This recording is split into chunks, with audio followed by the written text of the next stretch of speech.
Pay close attention and listen carefully. We have some astonishing news. A frightening incident took place in Jerusalem, sending shivers down the spines of Christians worldwide. Please like and follow us. We are very grateful, because it is a great motivation for us to continue making videos. Thank you for taking the time to listen, and the real deal is this. A surprising coalition of Russia, Iran, Turkey, and other nations is banding together against Israel amid the country's ongoing struggle over judicial reform. However, did you know that mysteries recently discovered by atheists are hidden beneath Jerusalem's land? Now let's watch the video to learn more about the atheist discoveries made in Jerusalem, including the fascinating Pool of The Pool of Siloam was a tip of the city of David. But before we start, The Bible don't forget to mentions subscribe and turn on the notification bell to watch the latest videos from our channel. We're about to embark on a fascinating journey as we delve into the mysteries and marvels of the Pool of Siloam, a site with deep biblical significance, rich archaeological findings, and powerful spiritual lessons.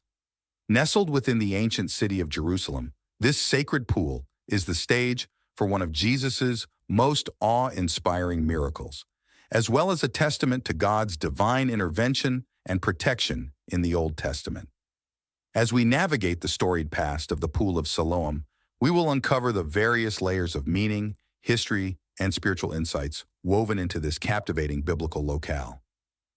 The Gospel of John brings us the fascinating story of Jesus healing a man blind from birth at the Pool of Siloam. As Jesus and his disciples walk by, they notice the blind man.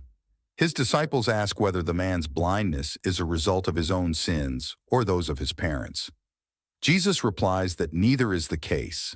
Instead, the man's blindness serves as an opportunity to display God's work.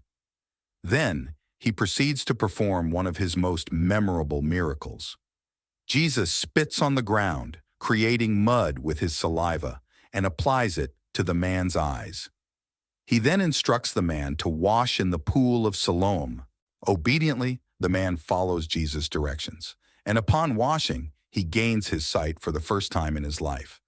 This powerful account not only highlights Jesus' divine authority, but also emphasizes the role of faith and obedience in experiencing God's miracles. The Pool of Siloam isn't just a New Testament landmark. It plays a crucial role in the Old Testament as well. King Hezekiah of Judah, in his quest to fortify Jerusalem, made a wise decision that would ultimately lead to the pool's creation. Hezekiah foresaw the threat of an Assyrian invasion and acted preemptively.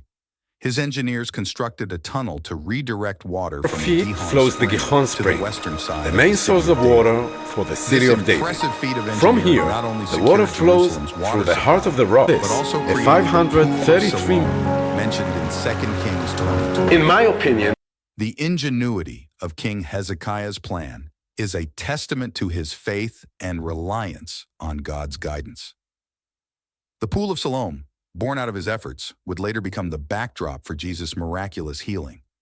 The interweaving of these biblical stories underscores the interconnected nature of the Bible and the divine providence that permeates its pages. The archaeological discovery of the Pool of Siloam. In 2004, a remarkable discovery was made during a routine excavation in Jerusalem. The ancient Pool of Siloam was unearthed. This find confirmed the pool's existence and shed light on its biblical and historical context. Archaeologists were amazed at the extent of the preserved site, which provided a wealth of information about the pool and its surroundings. Since the initial discovery, archaeologists have continued to study the site, unveiling even more details about its construction, usage, and significance in the ancient world. The unearthed pool has been a crucial piece of evidence, validating the historical accuracy of biblical accounts. The pool's design, featuring steps leading into the water, was consistent with what one would expect from a first-century public water reservoir. This detail adds credence to the story of the blind man being able to access the pool to wash his eyes, as described in the Gospel of John.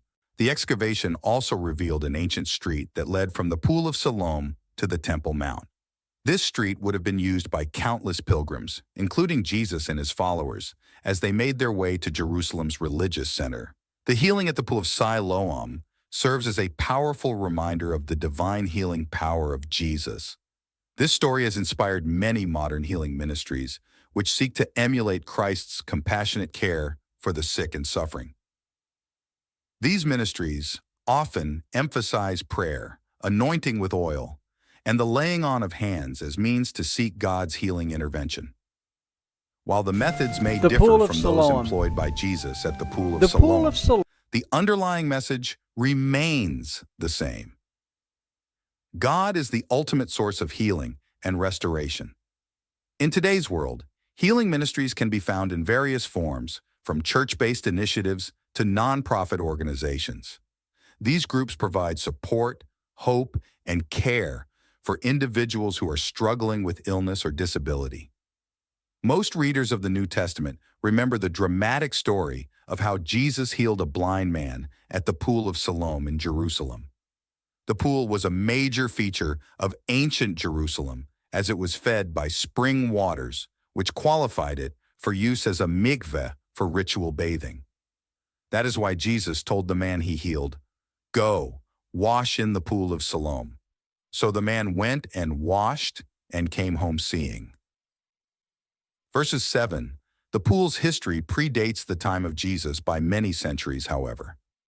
It was constructed by Hezekiah, the king of Judah in the 8th century BC, who anticipated a siege against Jerusalem by invading Assyrian armies.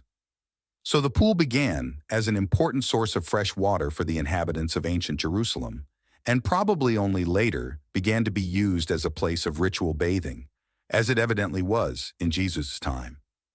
Although the history of the Pool of Siloam was well known, its exact location was not.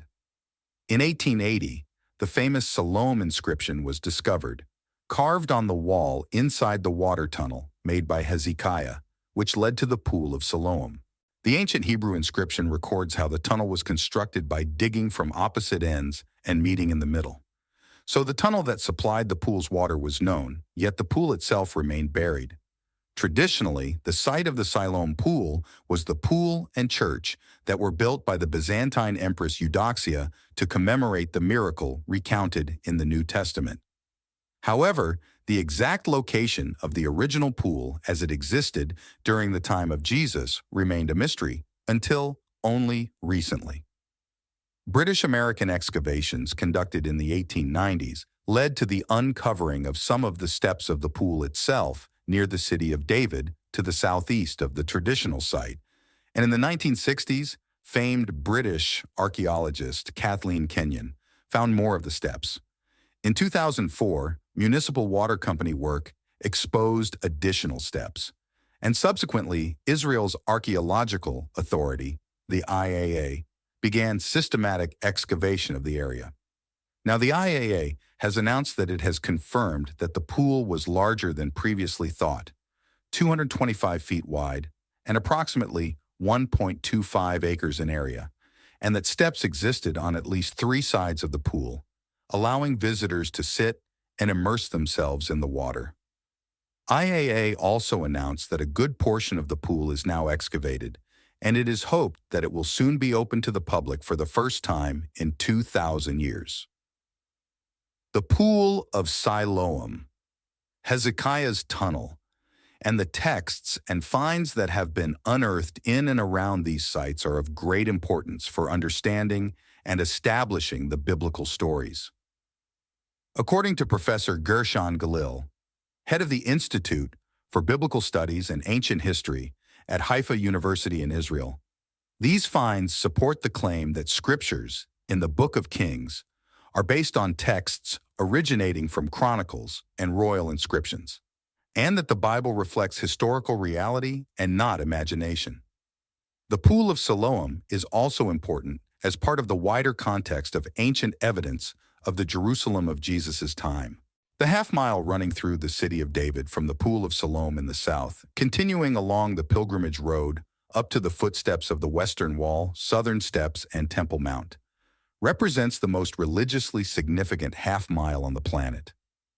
Archaeology continues to recover the buried world of the Old and New Testament stories, and soon visitors to the area will be able to see with their own eyes, touch with their own hands, and walk with their own feet upon the very stones described in those stories. Jerusalem archaeologists reported significant progress in the excavation of the Pool of Siloam, a sacred heritage site where the Bible records the miracle of Jesus healing a blind man. A set of 8 more steps has been unearthed descending into the pool, which was about the size of 2 Olympic swimming pools and was used by millions of Jewish pilgrims as a ritual bath or mikveh before entering the temple. During the Second Temple period, millions of pilgrims visiting Jerusalem would wash in the pool before ascending to the Temple Mount along the path archaeologists call the Pilgrimage Road. This was the city's main street that led directly to the temple. At that time, the pool had been renovated and expanded to its largest size. Excitement grew over the summer as the site, as seen in May, underwent extensive excavation, and a new set of stairs began to emerge. The photo on the right was taken from nearly the same vantage point 3 months later. The excavation project in the ancient city began in 2004 when a large water pipe burst in the city of David, an area south of Jerusalem's Temple Mount, according to the Biblical Archaeology Society. Since then, the dig has been ongoing. The Israel Antiquities Authority announced their goal of a full excavation of the ancient Pool of Siloam that will eventually be open to the public. The project will take several more years. The work is being carried out by the IAA, the Israel National Parks Authority, and the City of David Foundation, which work to preserve and develop Jerusalem by connecting people of different faiths and backgrounds. Israeli construction workers were fixing a large water pipe near Jerusalem's Temple Mount when they noticed mysterious ancient steps. They called on some archaeologists for help, namely Roni Reich and Eli Shukron.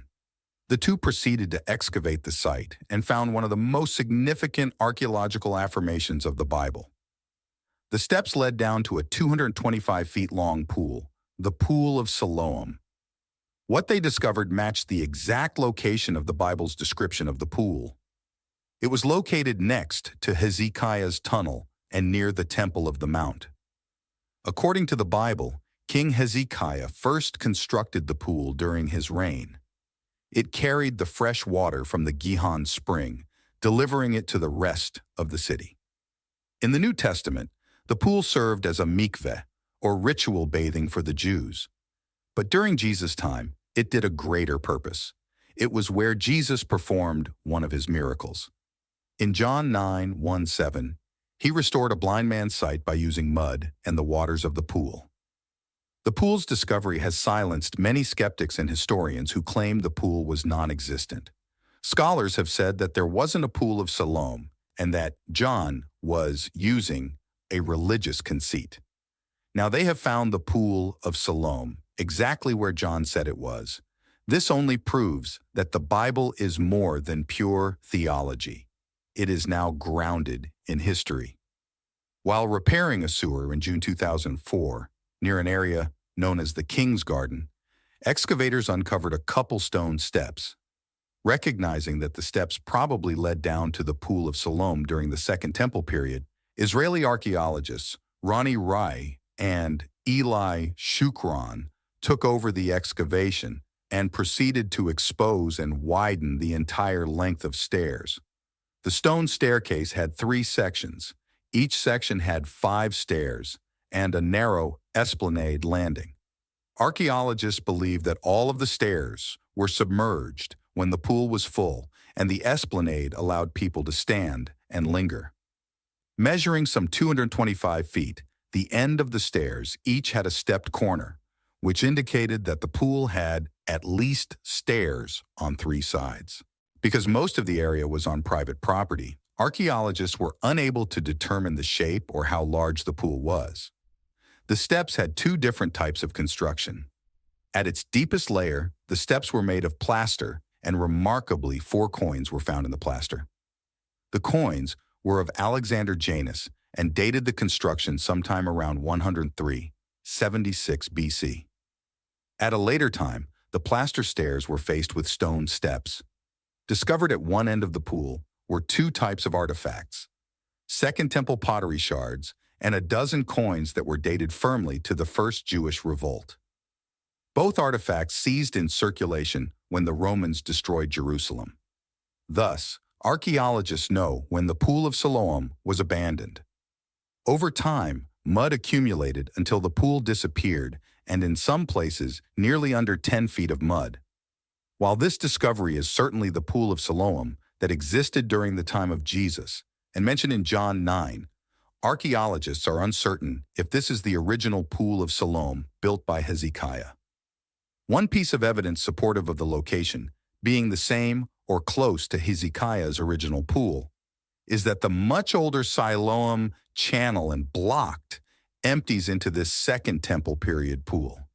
Much later, midway through the 5th century, around 440 AD, Empress Eudoxia and Byzantine Christians, believing that the Pool of Siloam was located at the exit of Hezekiah's tunnel, sought to preserve it by building a stone wall around it, and a church was built nearby to commemorate Jesus' healing of the blind man. During the Middle Ages, the church was destroyed and replaced by a mosque. Although this late date always posed a problem, the Byzantine pool was thought to be the Pool of Siloam until this recent discovery. The discovery of the Second Temple period, Pool of Siloam, provides a better understanding and context to John's recording of Jesus healing the blind man. The size of the pool is more appropriate for a large number of people passing through, and it is well situated at the foot of the pilgrimage road leading up to the temple. But how was this pool used? If this was a mikveh, ritual bathing was only acceptable in the nude. Thus, much remains to be excavated and researched. Traditionally, the Christian site of the Siloam pool had been the pool and church that were built by the Byzantine Empress Aelia Eudoxia in commemoration of the miracle in John chapter 9. However, the exact location of the original pool as it existed during the time of Jesus remained a mystery until it was rediscovered in 2004. The pool that Eudoxia constructed in the 5th century at the end of the Siloam tunnel survives to the present day, surrounded on all sides by a high stone wall with an arched exit of Hezekiah's tunnel. This pool is around 70 yards from the Second Temple Pool of Siloam and is significantly smaller. Until the discovery of the Second Temple Pool, this pool was wrongly thought to be the one described in the New Testament. According to the New Testament Gospel of John, Jesus and his disciples met a man near the pool who had been blind since birth. The disciples asked Jesus if the man or his parents were at fault for the man's blindness. Jesus replied that neither were the cause. Neither this man nor his parents sinned, said Jesus, but this happened so that the works of God might be displayed in him. As long as it is day, we must do the work of the one who sent me. Night is coming when no one can work. While I am in the world, I am the light of the world. John 9:3-5. After Jesus said this, he made mud and put it over the blind man's eyes and told him to go and wash in the Pool of Siloam. The blind man obeyed, and when he washed the mud from his eyes, his sight was restored. This miracle caused a big stir in the community because the man was well known as a beggar who had been born blind. Multiple times the Pharisees questioned the man and even his parents, yet they still insisted that Jesus was not from God because he didn't keep the Sabbath according to their customs. The symbolism of water in the Bible. The Pool of Siloam is one of many instances in the Bible where water plays a significant symbolic role. From the parting of the Red Sea to Jesus' calming of the storm, water often serves as a powerful metaphor for God's transformative power and divine intervention.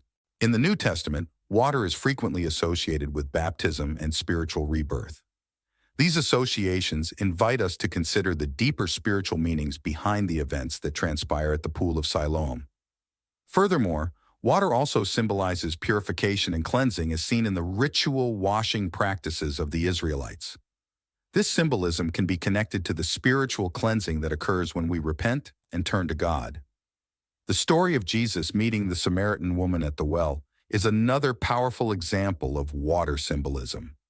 In this encounter, Jesus offers the woman living water, which represents the gift of eternal life and the indwelling of the Holy Spirit.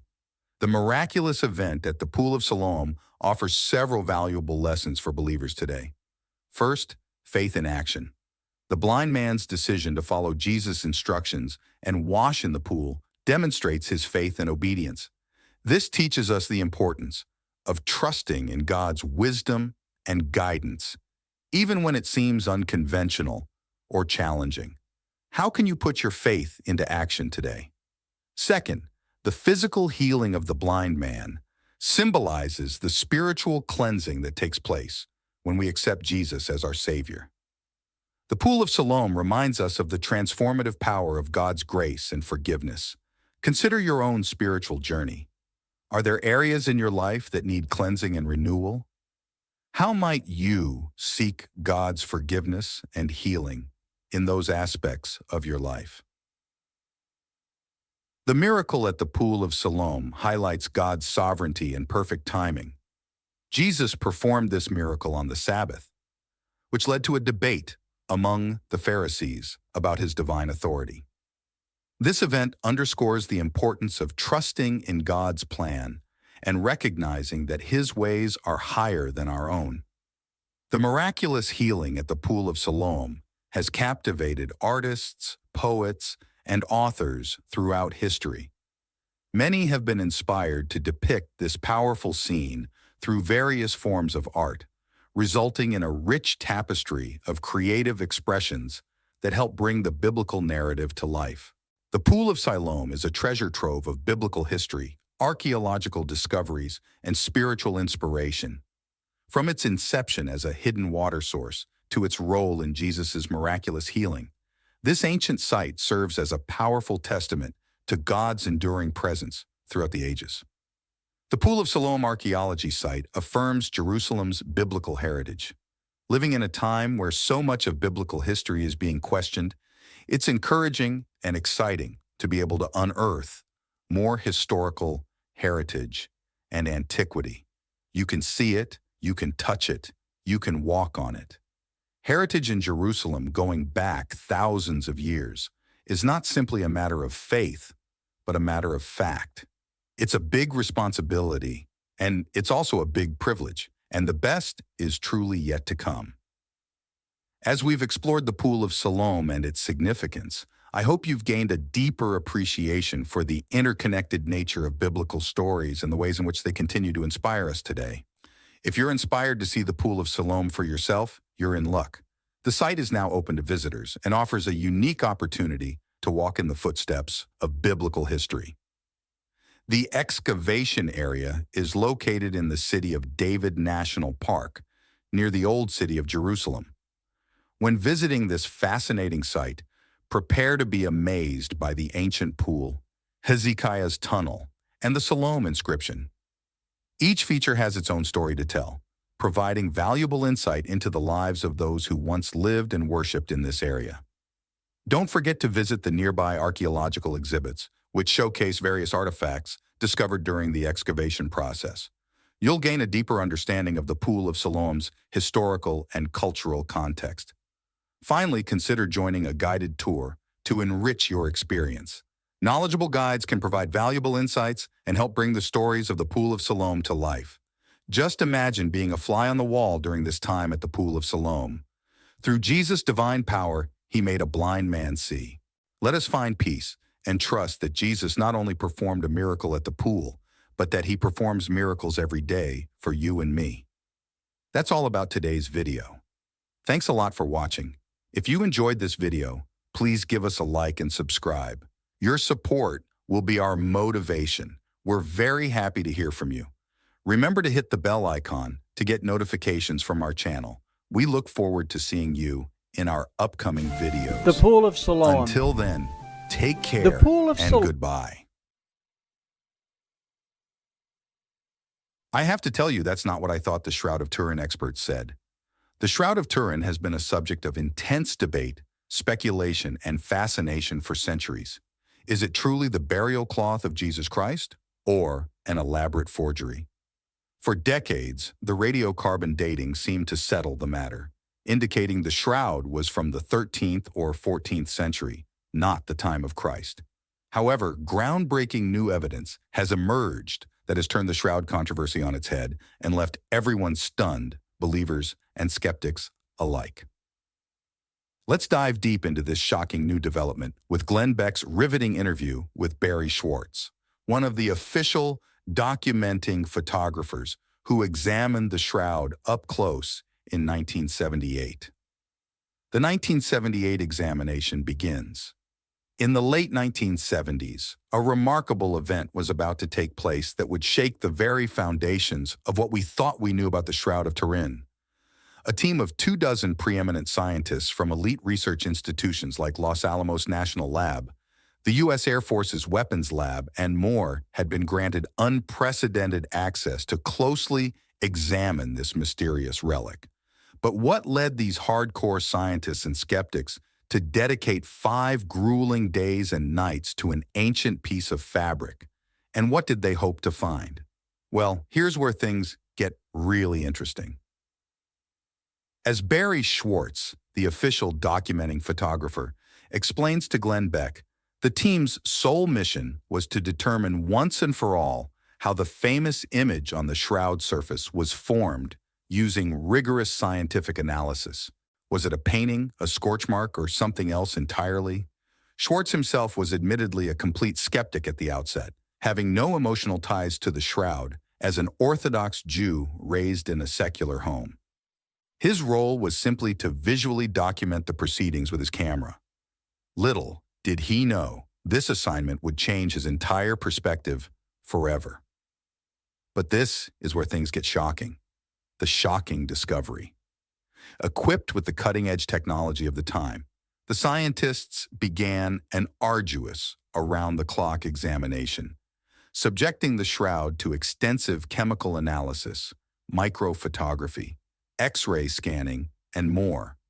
What they uncovered would defy all previous theories about this cloth's origins. Imagine the shock when test after test came back, ruling out the possibility of it being a painted or scorched image. So if not those, then what? We can tell you what it's not, Schwartz reveals, but we don't know of a mechanism that can create an image on a piece of cloth with the same chemical and physical properties that we documented on this shroud. As the examination progressed, an astonishing picture emerged. The image was not painted or drawn onto the surface at all. Instead, it appeared to emanate from the very fibers of the cloth itself, made up of millions of tiny yellow discolored linen strands, concentrated in a way that formed the distinct figure seen on the shroud. The image itself is made of yellow discolored fibers, Schwartz explains, and it's the concentration of those fibers in any given area that indicates the darkness of that area itself. There was nothing added there. But that's not even the craziest part, a mind-blowing discovery. For Schwartz, the skeptic photographer, this realization hit hard and fast.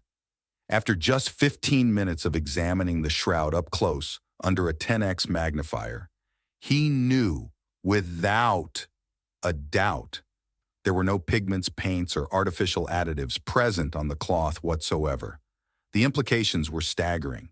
How could an image this intricate, this anatomically precise, be formed entirely from discolored fibers with nothing added?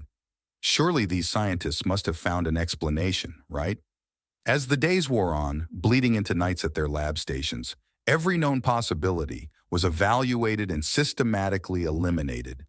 Paintings, scorching, photography, current scientific understanding provided no mechanism capable of producing an image like this directly onto the fibers of a centuries-old linen cloth. For Schwartz, the inescapable truth settled in over the next 17 years as he pored over the scientific data. All of the questions that I had that had been unanswered became answered, he tells Beck. And I had to resign myself to the fact that the most plausible explanation for this was that this is the burial shroud of the historic Jesus of Nazareth. From an Orthodox Jew with zero religious agenda, this admission was simply profound. The evidence had led him, a skeptic, to the shocking conclusion that this cloth may have enclosed the body of the Christian world's central figure after his crucifixion. But it gets even more interesting than this: the radiocarbon dating exposed. But of course, no examination of the shroud would be complete without addressing the smoking gun that allegedly disproved its authenticity. The 1988 radiocarbon dating that traced the cloth's origins to the medieval period, centuries after Christ. For years, this dating was treated as incontrovertible proof that the shroud was a brilliant forgery. But what if? What if it was wrong? Deeply, inexcusably wrong. According to Schwartz, not only was this dating flawed beyond the standards of reasonable science, but it was likely the result of vested interests more than unbiased research. You see, it took an incredible 27 years and a hard-fought legal battle via the Freedom of Information Act to finally access the raw data from those 1988 tests. And what that data revealed was astonishing. First, the sample used for dating was taken from a single corner of the massive 14-foot shroud, violating all principal rules of proper sampling technique. But far more critically, this sample was inhomogeneous, containing a non-uniform mixture of much newer and much older materials all combined. There was one date at one end and hundreds of years later at the other end of that strip. Schwartz states grimly, "So there was nowhere on that strip that we can claim gave us the date for anywhere else in that cloth." In other words, the sample was hopelessly contaminated and compromised from the start, containing degraded repair materials re-sewn into that corner. A fact confirmed by the discovery of carbon fibers interwoven with linen, a strict violation of Jewish burial cloths of that period. They dated a repaired corner of the shroud, Schwartz emphatically states, which could not give us an accurate date for anywhere else on that cloth. So in the end, this highly publicized disproving of the shroud was fundamentally botched from the beginning, a fact the testing institutions kept buried for nearly 3 decades as they refused to release their raw data to the world. A vested interest? Speaking of those dating institutions, chiefly the prestigious Oxford University, British Museum and University of Arizona laboratories involved, Schwartz raises another highly concerning point. Might there have been vested interests and financial conflicts that tainted the entire process? It's an explosive accusation that the very scientists dating the shroud may have had millions of reasons to skew their results a certain way. As Schwartz reveals, mere days after the dating results first leaked out, branding the shroud as medieval before the full paper was released, the Oxford lab received a staggering $1 million donation from anonymous sources specifically for their efforts in debunking the artifact. And if that's not enough to raise eyebrows, the fact that Dr. Michael Tite, the coordinator of the testing, promptly left his position at the British Museum to accept a lucrative endowed chair at Oxford using these funds speaks volumes. As soon as the results were leaked, even before the paper was published, the Oxford laboratory received £1 million from anonymous donors for debunking the shroud, Schwartz states gravely. And Dr. Michael Tite left the British Museum and took a permanent chair at Oxford with some of that money.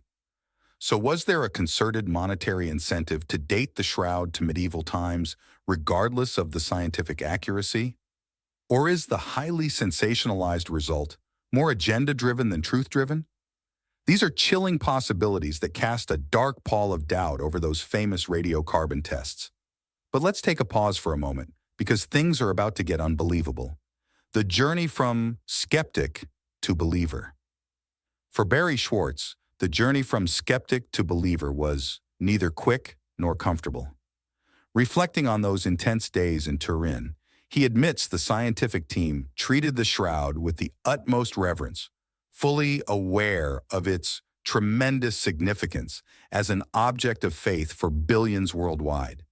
Yet Schwartz himself remained detached, his Orthodox Jewish upbringing leaving him with no spiritual investment in this iconic Christian relic. His role was clear: document the proceedings accurately and analytically through the lens of his camera. But what happens when those analytical findings start pointing towards an improbable, if not outright supernatural conclusion? Could a man of science and facts put aside his skepticism? It took 17 years after we finished, and I had access, of course, to all the scientific research Schwartz confides to Beck. And after about 17 years, all of the questions that I had that had been unanswered became answered. At first, like many, he had accepted the radiocarbon dating results at face value. But as the flaws and biases in that process became clear over time, Schwartz could no longer dismiss the overwhelming evidence staring him in the face. The haunting images analyzed down to its very molecular composition, the complete lack of any artificial applications or known catalysts, the sheer inability of modern science to replicate the phenomenon detected on the shroud's fibers. One by one, the doubts gradually peeled away, leaving Schwartz with what he calls the most plausible explanation that this cloth containing inexplicable properties was likely the authentic burial shroud of the biblical Jesus of Nazareth. You don't have to be a Christian to accept the historicity of Jesus and to accept that we might have an artifact of that man's life, Schwartz concludes, considering the impact he's had on this planet. This is where things take a curious turn, an ongoing scientific inquiry. While Schwartz's conviction is admirable coming from a secular Jewish researcher, he is pragmatic enough to know the scientific inquiry into this ancient relic is far from over. It may just be beginning in earnest. After all, if one of the most advanced examinations of the 1970s could not uncover the mechanism behind the shroud image, what unseen mysteries might future technology still reveal? Even since that 1978 study, tantalizing new research has emerged, such as the work of scientists who concluded the shroud image could only have been created by an incredibly intense burst of energy consistent with biblical accounts of the resurrection, or the hyperspectral imaging studies in the 21st century that revealed incredibly faint underlying texts and images previously unseen to the naked eye, offering new clues about the shroud's age and origins. With new examination tools and open-minded scientific objectivity being brought to bear on this enigma, who knows what other inexplicable properties may still await discovery within those mysterious linen fibers? In the words of Barry Schwartz, the search for truth about the Shroud of Turin remains unfinished business for humanity. As Glenn Beck's interview powerfully illustrates, the Shroud of Turin remains one of the most perplexing and fascinating relics in human history, with evidence that continues to defy our understanding and challenge our assumptions. But that's not the end of it. There is something even more important that I forgot to mention: an evolving search for truth. While controversy will inevitably swirl around an artifact tied so closely to faith and religion, the evolving scientific inquiry into the Shroud of Turin may offer something powerful: the ability to move past preconceived notions and agendas in pursuit of objective truth. After all, if a secular Jewish photographer like Barry Schwartz can go from staunch skepticism to arriving at the shroud's plausible authenticity based solely on scientific evidence, perhaps an open-minded search for answers is precisely what this ancient mystery deserves. In an era of conflict driven by dueling religious narratives and entrenched dogmas, could the shroud's greatest contribution be to show a path towards shared understanding through empirical fact? One thing is certain, Schwartz affirms in closing: the debate over the shroud's origins is far from over, and the search for the truth about this enigmatic cloth will undoubtedly continue for generations to come. An extraordinary relic prompting an extraordinary scientific undertaking, one which may reveal surprises, even miracles, that could reshape our understanding of faith, history, and the very nature of what we accept as possible or imagined.